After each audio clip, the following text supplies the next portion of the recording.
இருக்க ஐயருக்கு வந்து பீர் ராவடி தான் சாப்பிட்டு பழக்கம். ஆமா மாங்கல போயிட்டு வா உள்ள. யாரையாவது தவறி விழுந்து விட்டதா இல்ல யாராவது எடுத்தார்களா என்று கேளு. இரண்டாவது தாக்கா ரக்கோ ஓடா இரண்டா நேர காலம் எனக்கு சரியில்லை.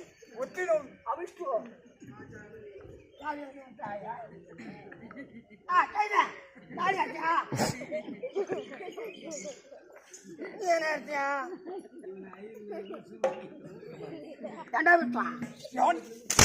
பீஷ்மாவா எங்க மாங்கல்யம் நேரம் நெருங்குகிறது.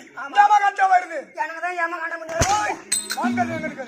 ஆமா மாங்கல்யம் தட்டுல வச்சாயா வச்சியாவா மாங்கல்யத்தை வச்சுனா வச்சு விட்டா நான் கேட்டுக்கொண்டு ஒரு வேலைக்கு அது போய் வெட்டி தம்பு சின்ன சாத்தியத்துக்கு சொல்கிறேன் சேத்துல இது போடுறாங்க சாத்தி இவன் எவனே ஒருத்தன் நோய் பிடிச்சி போய் உட்காந்துக்கலாம். என் உயிரை வாங்கத்திலே வந்து உட்காந்துக்கலாம்.